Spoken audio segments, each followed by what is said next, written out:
Hi, everybody from the Homemade Kitchen. Welcome, welcome, welcome. So happy to have you joining us today.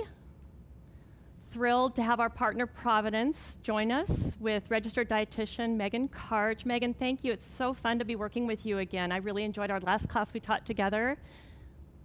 Thank you, Diana. I'm so happy to be back.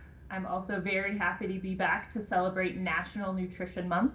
As a dietitian, this is kind of our annual holiday where we get excited about food, and tomorrow is actually Registered Dietitian Day, so more celebrations.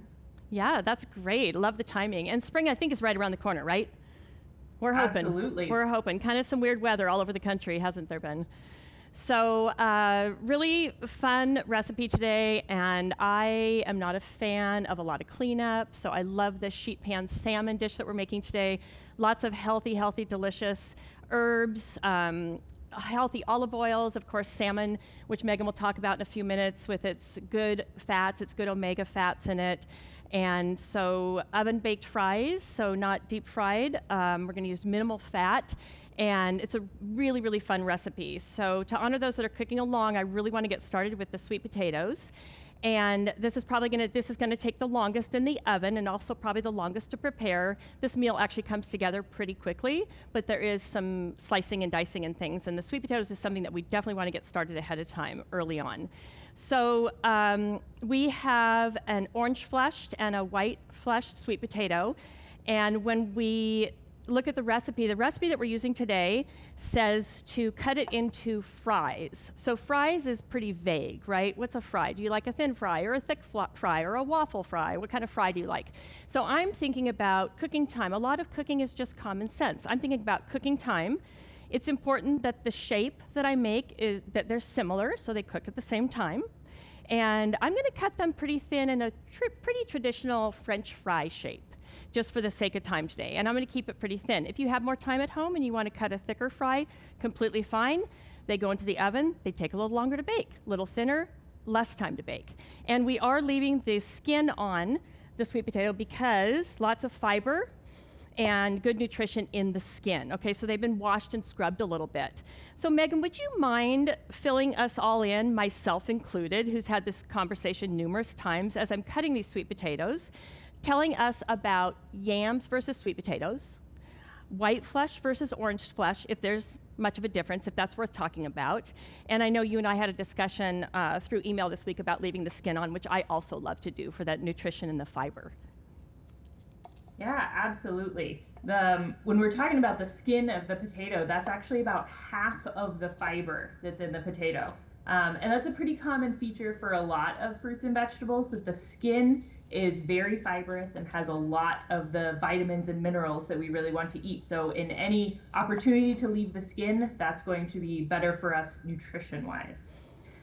When it comes to sweet potato versus white potato, there are some small differences between them.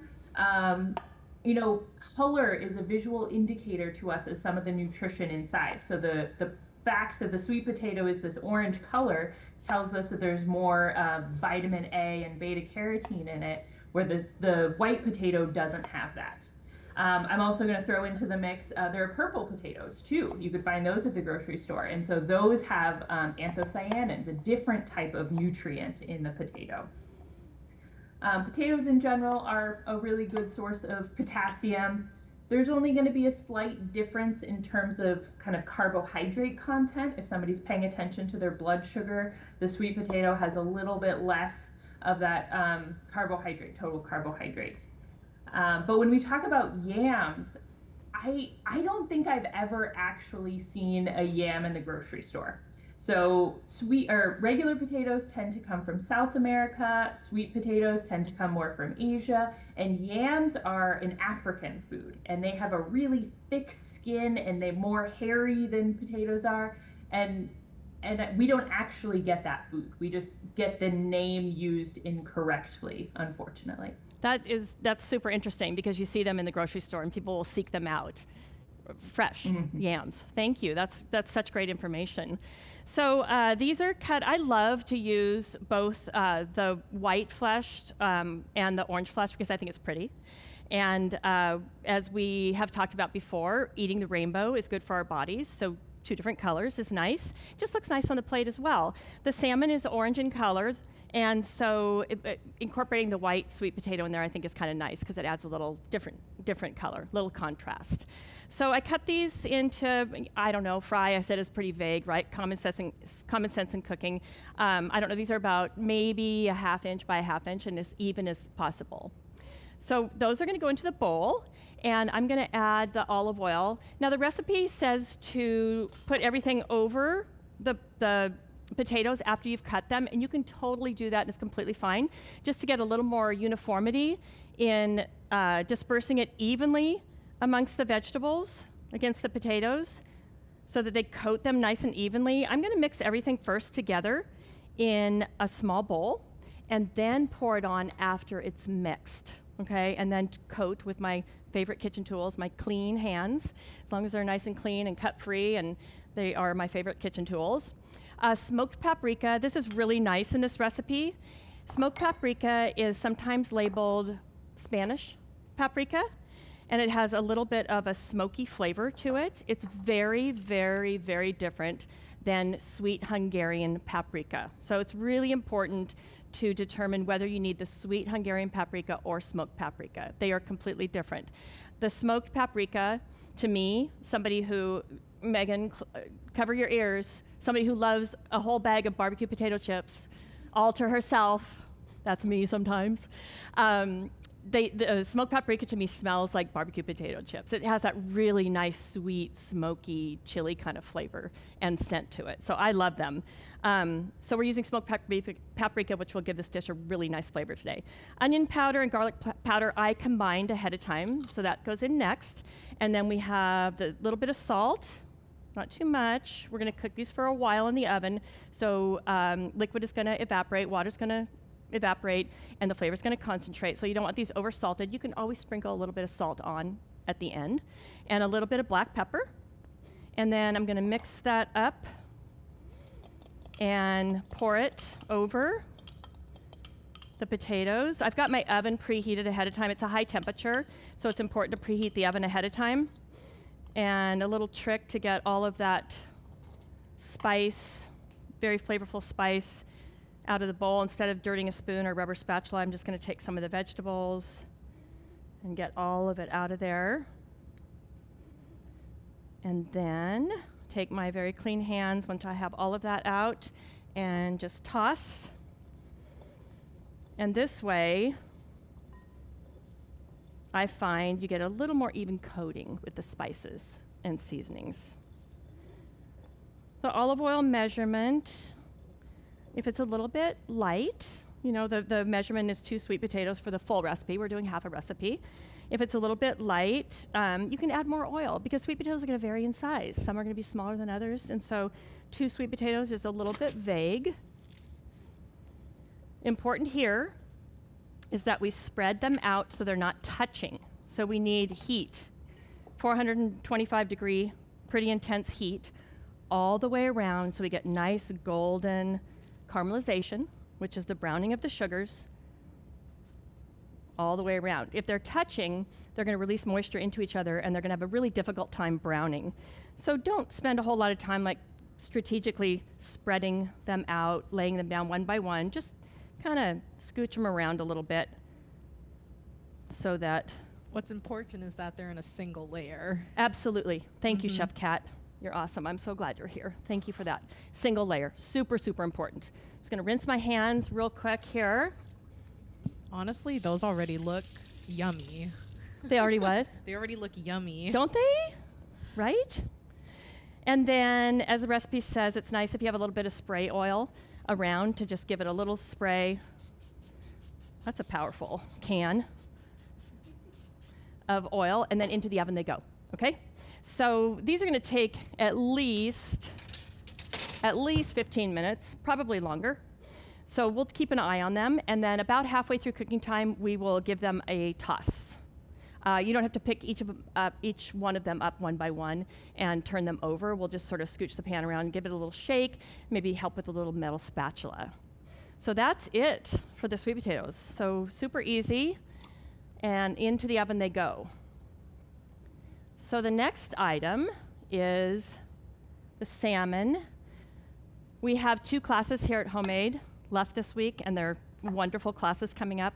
Tomorrow, Chef Jenny's going to be doing a herb-crusted rack of veal, which is kind of a fancy, fun thing to be doing. Not so common, rack of veal. And then I'll actually be back on Thursday, and I'll be doing some spice-braised lamb shanks. So the next 2 days are pretty heavy, red meat, comfort food. Both sound absolutely delicious. I've talked before with you, if you were here, about my 80-20, policy on my own personal eating, where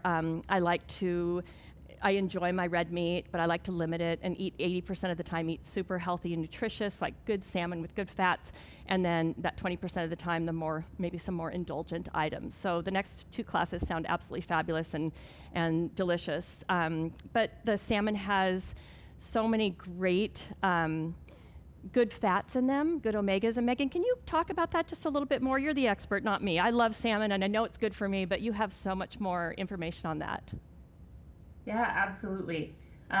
So omega-3 fatty acids are a type of unsaturated fat. So in the basics, we have saturated fat that comes from kind of our land animals, and unsaturated fat that tends to come from our vegetables, but also from fish. Being in the water, they can't have the same type of fat that land animals do because it has a different quality. Unsaturated fats tend to be liquid at room temperature, where saturated fats tend to be solid at room temperature. And that is actually important for our physiology. These omega-3 fatty acids get incorporated into every single cell in our body, and that helps keep our bodies more flexible, which is important for health, because when we get too rigid, that can make things like our arteries stiffen, or things just not move the way that they're supposed to. So omega-3 fatty acids are things that we can't make ourselves. We have to get it from the food that we eat. So the recommendations are to eat fatty fish, which would be salmon, tuna, herring, trout, or mackerel, twice a week to get those omega-3 fatty acids. And if you aren't that big of a seafood fan, we would recommend incorporating some other plant sources, things like walnuts, ground flax seeds, chia seeds, or hemp seeds are going to be great sources too. Thank you. And recommended portion size for the fatty fish, is it 6 ounces? Typically, we talk about 4-ounce portion size. Okay, 4 So ounces. it might actually be 6 before you cook it, and then we have that loss. Good and point. Then 4 ounces of edible portion. Really nice transition into the next step here. Thank you for that. So the topping on the salmon's super simple. Fresh herbs. I don't like to mask things. When you have a beautiful piece of fish, like these beautiful salmon portions here, I do not like to mask them with heavy sauces, with cheeses, and with things like that. I want to keep it light and simple and showcase the fish. Really make the fish shine, because sometimes maybe you have something and you want to cover it up because it doesn't taste good. Macaroni and cheese is a perfect example. Does macaroni taste good all by itself? No, that's why we cover it with cheese and all kinds of other things, right? But we want to really showcase this fish, so we're keeping it super healthy and light and simple.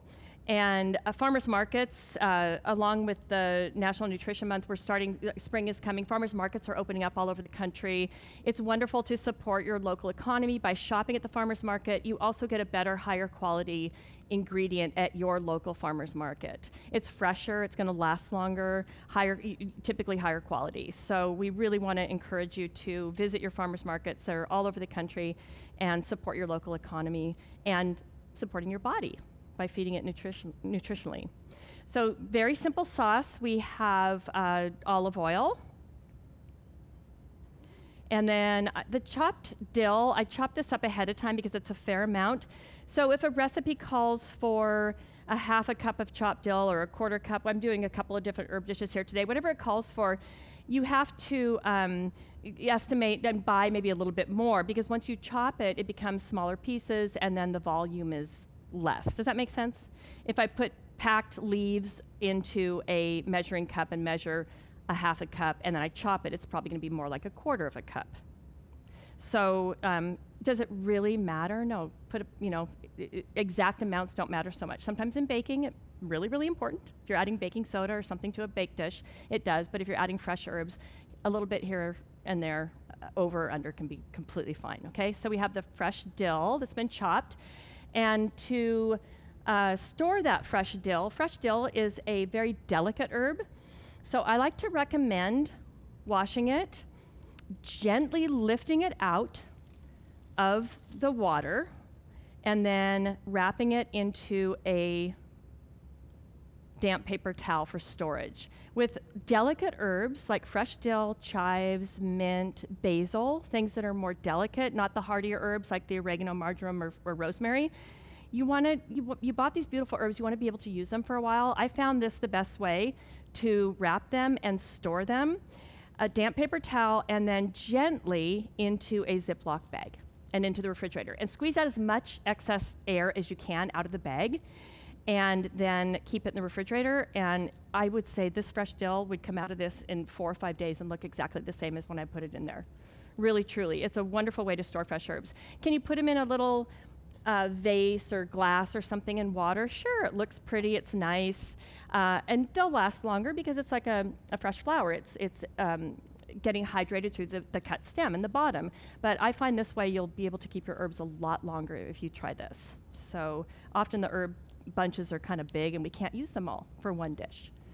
I've also kept parsley in a jar of water and then just put like a loose grocery bag over it, like the kind that you put your vegetables like in your at the own little grocery store. greenhouse kind of thing. And it's kept for 3 weeks in my fridge like that. Oh, I love that. Yeah. Yeah, Just like change your the own water little a little regularly and it keeps. Nice addition. Thank you for that. And then we're going to do some lemon zest. Megan, did you want to talk a little bit more about fresh herbs and types or? Yeah, I know a lot of times fresh herbs get talked about as a seasoning alternative to salt. I don't like framing it in that way because they are wonderful foods in and of themselves. These are, vegetables, just like we eat salad vegetables, just on a smaller scale. So they provide our bodies with vitamins and minerals and phytochemicals that are all really beneficial for our health. So we want to use these herbs, and we also don't want to throw away the waste. So I threw a link in the chat too about other ways to preserve them for more long-term storage, I guess, as opposed to just the refrigerator. Is the ice cube trick in there? Freezing them in ice cubes, right? Yeah, ice cubes, that's a nice one. Herb-infused butters, vinegars, all sorts of different fun stuff. Great, thank you so much. So I'm just removing the zest on the outside. The recipe calls for lemon juice and lemon zest. Always wash your lemons, blot it dry a little bit, and then take the zest off first. I have seen recipes that say juice of 1 lemon and then it's followed by the zest, and it makes me crazy because you juice the lemon and then you've cut it in half and you've juiced the lemon and then it says now you need the zest, but you've already cut it. So I love it when a recipe is well written and calls for the zest first and then the lemon juice. And also recipes sometimes will say, often they'll say juice of 1 lemon or juice of 2 lemons. So the juice inside of a lemon is going to vary dramatically. So here we go back to our kitchen common sense, right? In this dish, does it really matter? Do you like lemon? It doesn't really matter. Go ahead and put on a little extra or whatever. You don't have to measure it out exactly, but you can.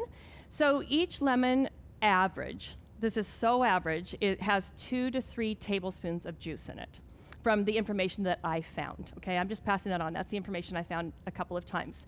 So, but as you know, we use a lot of lemon in cooking, most people do, that they really, really vary. Sometimes you feel them and they feel really juicy and like there's a lot of juice in there. Sometimes they're just like rocks. They're just so hard. You think, there can't be much juice in there. Sometimes you cut them and there's a lot of the white, the pith and the rind, and it's thick and hard. And sometimes it's a little more thin and we have more juice. So it really, really, really varies. So just so you know, each lemon is about 2 to 3 tablespoons. So we're just doing 2 salmon fillets today. And I love these little juicer things. I've never had one that was a lemon and a lime combined, but isn't that nice? It doesn't take up so much room in your storage, which I don't know anybody who has just more storage than they could ever possibly want, right? So juice of 1 lemon, and the zest is already in there. And then we have the salt and the pepper, and that's it. And lots of fresh dill. So that's where our flavor is going to come. Dill is a pretty mild herb. If you don't like dill, you can substitute something else. Dill has kind of a unique flavor, doesn't it? Not everybody cares for it. So it has kind of a unique flavor, and you could use parsley, you could use cilantro, you could use chives, you could use whatever you have around, right? Even a little mint, I think, would be good in there. Mint and salmon are a really nice pairing together, those two. So that's pretty much it. The zest is going to go in as well. This would be a great marinade topping for like lot of other stuff as well. You have everything for a dressing or a marinade in there. You've got oil, you have something acidic, the lemon, you've got the herb and the seasoning, salt and pepper. Yeah, you could make a dressing out of it. Absolutely, absolutely. And then this is going to go on top of the salmon. Before I put it on top of the salmon, I want to show you a little trick. These are gorgeous, gorgeous salmon fillets. But salmon is a round fish, and so the top part of the fillet, so if the fish is swimming, this part up here is thicker than the belly of the salmon, okay, so where it's thinner. So we want this to cook evenly.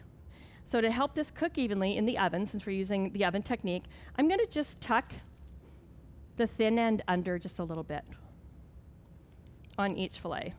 I love this little trick. And I left the skin on today too. I don't always leave the skin on depending on what I'm doing, but this is going to go into a really hot oven. It might crisp up a little bit. If we don't want to eat the skin, once the salmon is cooked, it'll come right off of the skin, okay? The skin is also going to protect the fish and keep it a little more moist as it cooks. So we have some options later on. I went ahead and left the end off. But can you see now how that's a little more even thickness all the way across? Therefore, it will cook at the same time, okay? There's a little room for a little room in there that we need to keep an eye on it, but that really helps with even cooking. Okay, we're going to take a peek at the sweet potatoes. I'm going to close my oven up quickly. It smells fantastic. Don't they smell good? All those seasonings are delicious, right? So I'm going to I close my oven up quickly so that I don't lose the heat in my oven. It's important today that we keep that oven nice and hot. So again, you don't have to worry about flipping each one over. That's going to take a tremendous amount of patience that I don't have, or time, because they smell really good and I'm getting really hungry. Toss them over, shake them around a little bit. We didn't talk really about the parchment paper. Parchment paper makes cleanup a lot easier, a lot easier. Now this is not wax paper, it's parchment paper, so it's oven safe and shouldn't ever catch on fire. It can be found in rolls in the grocery store with the plastic wrap and the foil, and it's really nice for cleanup. Making cleanup a lot easier. Let me pop these back in, and then I'll finish that. They'll still have probably another 10 minutes or so. So it does make cleanup a lot easier. Sometimes if I'm looking for caramelization, if I'm looking for a lot of browning, I actually will cook directly on the cookie sheet or the sheet pan. And then I'll have to deal with it later with cleanup. Or leave it in the sink till the morning. Or hope somebody else in the house gets around to it. That's what we call soaking the dishes, you know? Soaking the dishes, right. It actually doesn't make that much of a mess, especially because you're working with really high heat. The idea is that the sweet potatoes will caramelize nicely and brown. And once something is really nicely browned and caramelized, it kind of releases itself from the pan. It doesn't continue to cook and burn there. It should release itself from the pan if your oven is high enough. So just shaking them around, if they're sticking, that means they need to go back into the oven for a little bit longer. If you use directly onto the cookie sheet, back into the oven for a little bit longer, letting them caramelize a little bit longer, and then try and giving them another shake. And then once they're nicely caramelized, they should actually release themselves. If you start trying to pull them off of the bottom of the cookie sheet, it's likely that the flesh will tear, and the bottom of the sweet potato will actually stay on the sheet, and they'll kind of be a big mess. Will they still taste delicious? Absolutely, right? You're making some sort of like some smashed fried potato thing, and they'd be delicious. But just a couple of little cooking tips are about caramelizing. So I'm going to put the dressing on first and kind of let it drizzle down over the side of the salmon, that beautiful bright green dill. That's a lot. I like dill. You don't have to put so much. Or you could mix it. If you say, I like dill, but I don't love dill, do half parsley and half dill if you have some. And then we'll go ahead and put the lemon slices on top, and in the hot oven, those will kind of cook a little bit. This could also be a step that you absolutely don't have to do, but it's kind of nice. You get a little more lemon flavor. And then I'm gonna wait, no, we'll go ahead and put it in. We can pull it out and let it sit and rest and set up for a couple minutes if the sweet potato fries aren't quite done yet. We're gonna go ahead and put it in, and then I'm gonna check this. The recipe says about 15 minutes. For these fillets for this size, I'm thinking it might, I'm gonna look at it in about 7 or 8 minutes. It's likely that it'll need a little bit longer than that, but I'll take a peek at it, probably rotate my pan around for even cooking. I always like to do that because ovens have hot spots. Some parts of our ovens are hotter than the other part. If you've ever baked a tray of cookies or a pizza, you might see, wow, it's really dark brown back there, or those cookies are really done, but the ones in the front aren't, because all of our ovens, no matter how fancy they are, all have spots in the oven that are hotter than other spots. So I always like to rotate around halfway through. So we're gonna go ahead and put the salmon in.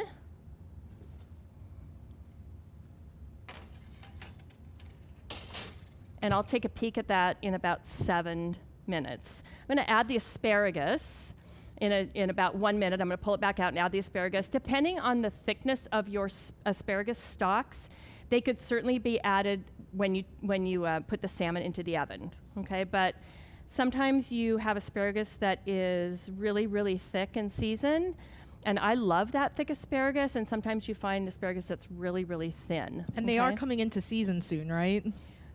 It depends on the weather. You know, Mother Nature doesn't always do what we want with our food. That is and when very it's ready to be true. harvested. It would be nice if we had more control, but as we all know, I don't care where you are in the country, we've had strange weather, all of us, right? It's not consistent every year. So it should be. I've had, in Washington State, I've seen asparagus in season in February. Years ago, we used to have asparagus at late February all the time. Not anymore. We've had a couple of, and again, I'm looking at weather around the country, and it's really, really varies. So I was hoping that maybe it might be out, fresh Washington, by today. It should be any day, though, any day. But you can buy fresh vegetables and fresh asparagus year-round. And this actually looks really beautiful, so it's in season somewhere and looks really nice. I've washed it ahead of time, and the way I like to trim asparagus is I don't like to just take a knife and trim the ends. I like to snap the asparagus, and where it snaps is where it's tough, and this is tender. That's been my experience, and this is pretty true. This works pretty well for me. So we did some of this ahead of time for the sake of time today, but I just snap it. I also like using that method. You do this too? Mm-hmm. Yeah, and these can be used, and if you have a lot of asparagus and when it's in season, sometimes maybe you're pickling it or using it, you know, in another preparation, you can save. If you get enough of these, you can make a soup with these. Make a soup, put them in some broth with some other aromatics, and simmer it for a long time, onions, garlic, and then strain it, and then puree it, and then strain it. Make a beautiful asparagus pureed soup. Megan, do you have any notes about asparagus? Not a lot, other than it is one of our early season vegetables, something that tends to be fresh first at the farmer's market. But like you were saying, it really depends on where you live. We are so fortunate here in Western Washington that we actually have a lot of great vegetables that continue to grow over the winter. I mean, you can still get like broccoli and Brussels sprouts and kale and stuff like that. But there's nothing quite like the fresh spring vegetables. I think we're all ready for it. Yeah, absolutely. I'm so ready. I'm so ready. Thank you. So I'm just going to sort of nestle the asparagus around the salmon, not too close. It's going to pick up some of the seasoning and the flavors from the salmon, and it smells delicious. And then the recipe doesn't call to add any extra oil, but I'm just going to give it a little squirt with the spray oil since I had that out and available, just to kind of move it along a little bit. And I think this is going to be perfect. Again, I like my vegetables a little crispy. I like my salmon a little underdone. We eat salmon raw as long as it's safe salmon. If you're going to eat salmon medium rare or rare, you need to make sure that it has been frozen. We want to make sure.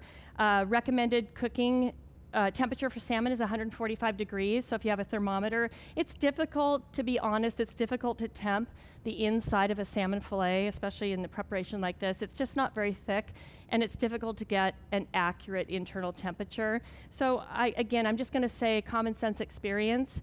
If you see a lot of the white proteins coming out, sometimes you see these little white dots on top of the salmon as it's cooking. That's the proteins cooking, and they're actually coming out of the fillet. That means you probably really want to get it out of the oven and maybe off the pan, because it's done at that point. So ideally, I love recipes that say, before the smoking point or before this. It's like, well, how do you know if it's before? So I want to tell you, before those white proteins start coming out, that's when you want to take it out of the oven. So it's experience. But remember, if you undercook something, you can always cook it more. But if you overcook something, you're just going to need to try and enjoy it as it is. So I always err on the underside personally, because you can always cook something more. But personally, I have a tendency to like my vegetables crispy, my proteins safe proteins, a little underdone if they're ones that we can safely eat. So I'm thinking maybe about another 5 minutes on this, and our potatoes, things are going pretty well here at Homemade today, right? Why do I say that? Why do I even say things like that? Don't want to jinx it, right? But things are going well.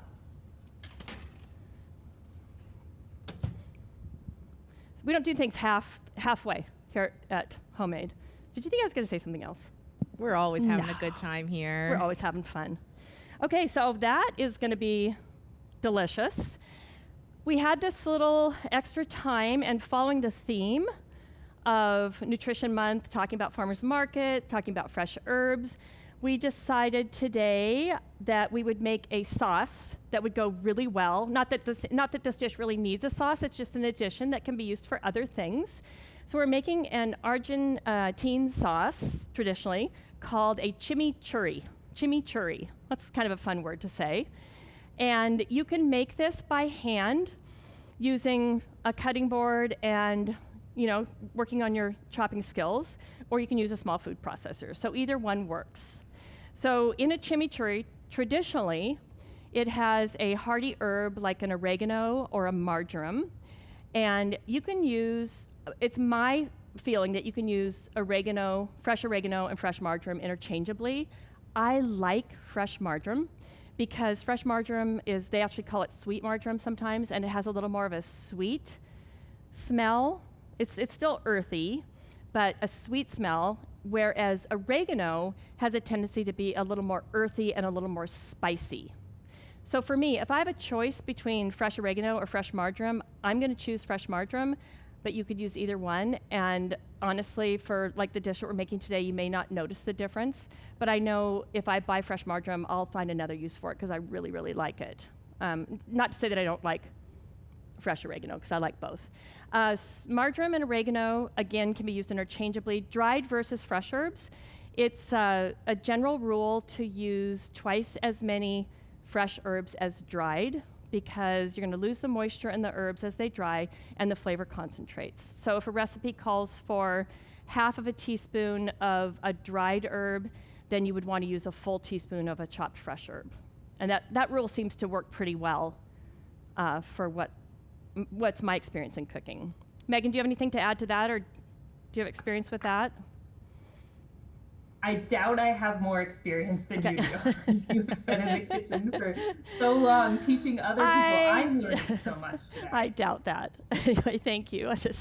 And mortar and pestle. This is a fun tool that people use for different salsas, sauces. Traditionally, guacamole was made in a mortar and pestle. I'm not that great at it. It's kind of noisy, and I just wanted to show it to you. It's pretty. It kind of looks nice on a shelf, and they're fun to have around. And they definitely, there are some purists who would only make certain things in a mortar and pestle. They wouldn't use anything else. But I kind of like a machine sometimes if you have one. So again, by hand, if you don't have a small food processor, that works fine. So this is a sauce, again, that will keep really well. And we had all that fresh dill, so we could incorporate some of that, just so it doesn't go to waste. If we used parsley in our other dishes, we could use that. So it's a fresh herb, but usually fresh herb sauce, but usually there is either marjoram or oregano in there. So this is what the marjoram looks like. And the sauce is super simple, food processor or a small bowl. We have, this is gonna make a lot of sauce, but it keeps a long time. I made some of this last week and it's still in my refrigerator, and I just put a little bit in soups and, you know, even in salad dressings, it's a nice base for salad dressings. So it'll last a long time. It's in olive oil and acidic. We're gonna use red wine vinegar, so either lemon juice, which you could substitute, or red wine vinegar is traditional. So I have 2 tablespoons of red wine vinegar, and you just keep it in a little jar, a little pitcher. And then I'm gonna let the machine do my chopping for me with my herbs. So a lot of fresh parsley. It's been washed. Most of the stem off. The machine's gonna give this a nice puree, so you don't have to be so tedious with all that.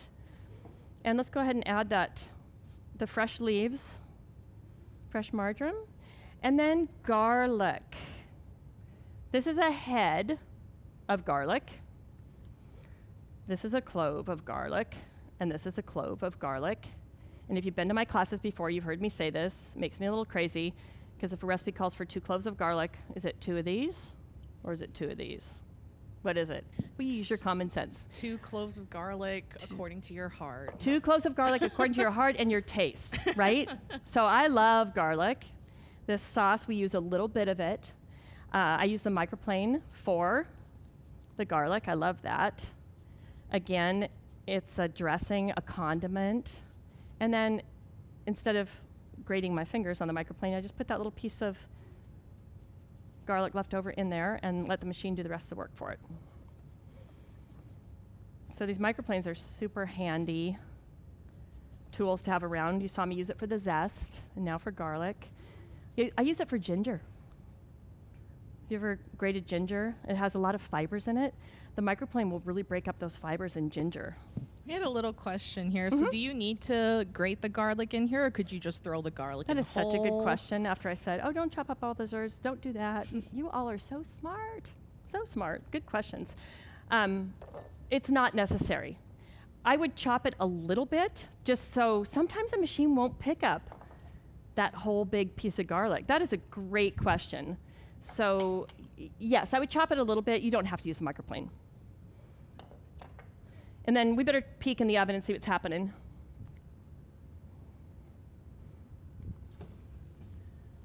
I love all of these fresh herbs we're using right now. This is perfect. Yes. Perfect. Okay, so I'm gonna finish the chimichurri, and then we're gonna plate, and then you know what we get to do? Eat. Okay, so let's put this somewhere safe, and we're just gonna let that settle a little bit. It's gonna stay hot for a few minutes, so no worries there. Chili flakes, you could do fresh chilies, some Thai red chilies, bird chilies, something. Go easy, you can always add more. You don't want it to be too hot. But chimichurri should have just a little bit of a kick to it. A little bit of salt, you can always add more, and a little bit of pepper. And then the recipe I'm using is a traditional recipe, but I'm gonna add just a tiny, tiny bit of honey that the recipe didn't call for. Because everything is so tart, the sweet potatoes will have a nice little bit of a sweet flavor. I mean, barely any, but I just don't want everything to be, this will just offset the sauce just a little bit and add just a little bit of sweetness. So honey, maple syrup, I use maple syrup a lot as a sweetener. Not substituting like in a batch of cookies or something, but just to add to salad dressings and things like that. I think it's a delicious sweetener. Agave, there's lots of things on the market now that we can use to just add a touch of sweetness. And then we'll give this a little puree. And it should come out really nice and vibrant in color. Scrape the sides down if you are using a machine.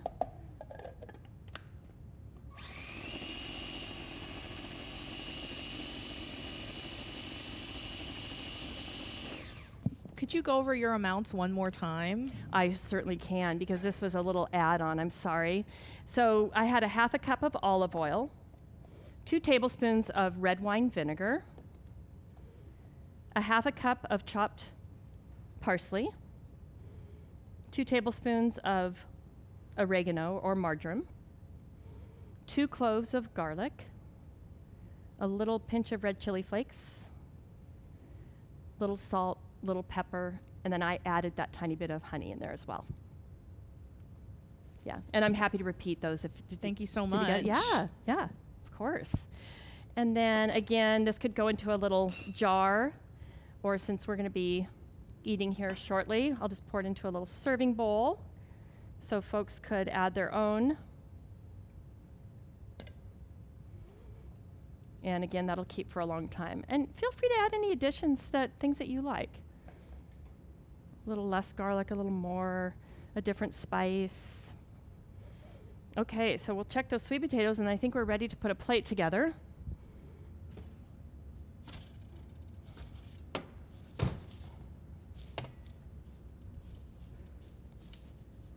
Some of them got a little bit dark, but nice and brown and crispy. I think they're going to be really nice. So Everything smells so great in this I kitchen. know. No, we have people cooking at home too. Yes, we Oh do. my goodness, I just saw one and it went away. Who was that? It was gorgeous. Is Lena here today? Yeah, I think Lena is cooking along with us. Gorgeous. So let's go ahead and take one of these salmon fillets off on the plate. And then the beautiful asparagus. Oh yeah, it's hot. Wow, that asparagus stayed so nice and bright in Didn't the oven. it? Kind of surprisingly so, huh? Yeah. Yeah. Like I said, there's good stuff in the air here at Homemade today. Loving it. And everybody is very excited about all the little tips and tricks and knowledge that you have. I'm so glad. I hope I don't run out. Oh my gosh, I don't believe you could. Wait, I think I'm out. Oh no, I'll have to go work on some. And then, look at how pretty these are. All the colors. Yeah, and what a nice addition. Like, something that's so delicious and healthy, but tastes so kind of decadent, you know? Sort of like, oh wow, are these really good for me? But they are, Megan, right? I mean, we got olive oil. They absolutely are. And I love to see the way that you're plating this because it matches my plate so well. We've got half of that plate being the beautiful green vegetables there. We've got about a quarter of it being the starchy potatoes, about a quarter of it being that important protein food. And you're right, it's so beautiful with those lemon slices on it and everything. I'm jealous. I want to be there eating too.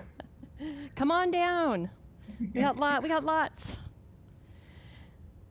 And then the chimichurri, I would put probably on the salmon. I mean, not that it doesn't really need it, right? It was just a nice addition. When I tested this recipe at home, actually what I did was I wanted something for the fries, personally. The plate doesn't need a darn thing. There's so much flavor, so much going on. And the spice in the fries is so delicious in flavor and so many elements to it that you don't need anything. But I wanted something, and I didn't want it to be mayonnaise or ketchup or something that you would typically eat with a French fry that would sort of negate this beautiful, simple, showing off the flavors of all this fresh, delicious food. So I thought, well, let's try it with a chimichurri, and it was delicious. So I'm just going to put it, you could even put it in a little cup on the plate. I'm just going to put it down here because I think it's delicious. Think of it with asparagus.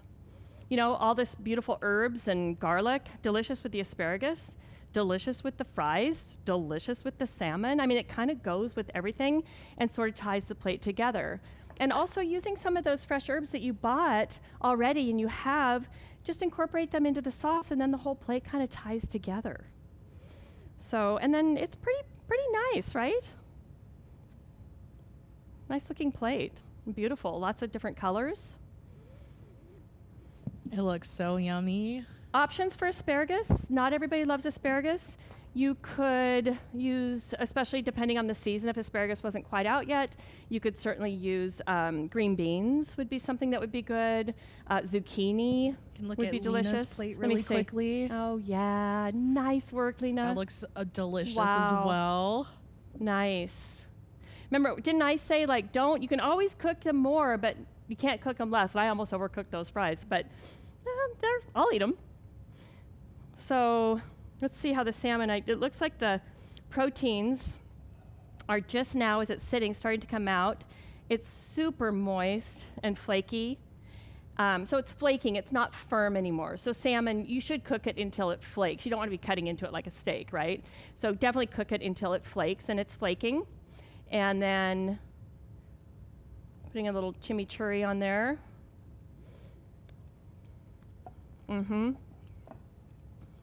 It's really good. Oh, we've got another plate here. Let me see. Oh, that's beautiful. That Fries also on the looks really side. That's good. kind of a nice idea to put the fries off to the side so they don't get soggy. That's gorgeous. Nice work. Good job. So that's delicious. And then to dip the fries into that chimichurri. And again, the plate doesn't need anything. This was a little addition just showing you how to use up some of the extra herbs at the end if you had any leftover. So good. So good. Thank you so much for joining us today. Y'all did a great job. Simple, oh my gosh, cleanup. We're gonna be out of here in no time. No time at all. So enjoy. I hope to see you again. Chef Jenny is doing the rack of veal tomorrow. I'll be back on Thursday with the braised lamb shanks. Quite a different, there's another gorgeous plate. Look at that. Wow. Beautiful with the lemon slices on top. Nice work. Yeah, so I hope to see you later in the week, and maybe Chef Jenny will see you tomorrow. Thank you so much for joining us today.